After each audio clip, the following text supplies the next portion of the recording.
जय जिनेंद्र। आज का टॉपिक है हमारा वेसोडाइलेटर। वेसोडाइलेटर अपन कब यूज में लेंगे? जब पेशेंट को हाइपरटेंशन, और हाइपरटेंशन कब हो? मॉडरेट से सीवियर, माइल्ड के अंदर अपन वेसोडाइलेटर यूज में नहीं लेंगे। चलिए स्टार्ट करते हैं इसकी डेफिनेशन के साथ।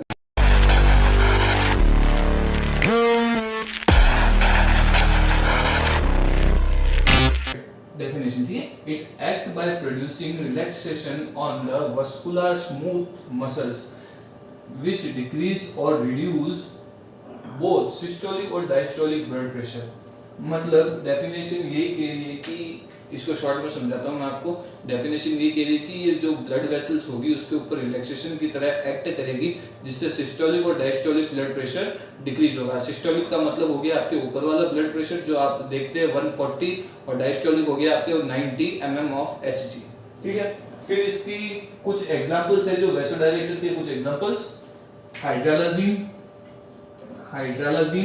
फिर आता है मिनॉक्सिडिल। ठीक है, अब यूज का जब मैंने इंट्रोडक्शन में आपको बताया, मॉडरेट टू सीवियर हाइपरटेंशन। ठीक है, ये हाइपरटेंशन है। फिर आती है इसकी कॉन्ट्राइंडिकेशंस। यूजेस और इंडिकेशंस एक ही होते हैं। ठीक है, ये इंडिकेशन और यूजेस एक ही है। फिर contraindication, hyper sensitivity to these drugs. अगर पेशेंट को किसी तरीके की एलर्जी हो, किसी प्रकार की और कोई एलर्जी हो, मतलब स्किन या हेयर एलर्जी हो, तो उसको अपन नहीं देंगे। पेशेंट विद अस्थमा, अगर पेशेंट को अस्थमा या सांस लेने में दिक्कत है अपन नहीं देंगे।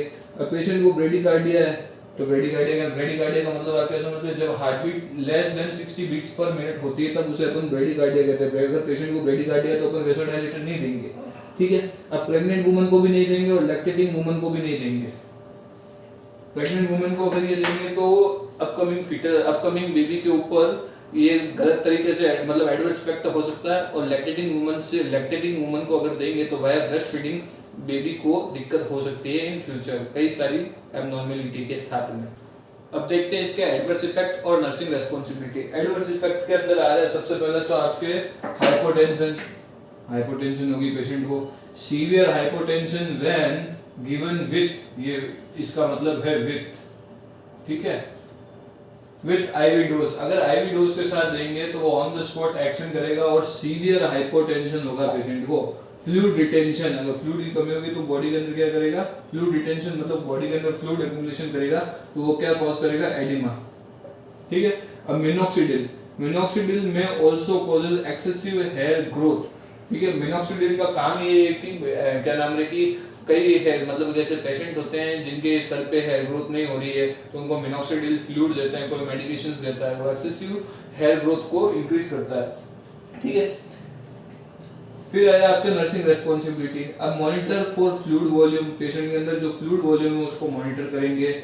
Monitor BP at every 5 minute till 15 minutes.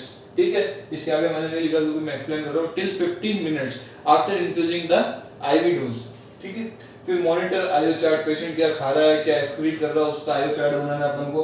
Patient को एडवाइस करनी है मिनॉक्सिडिल देने से पहले की, एडी भी लिखा मैंने एडवाइस। ठीक है, पेशेंट को एडवाइस देनी है मिनॉक्सिडिल देने से पहले कि after 3 to 6 month excessive hair growth होगी।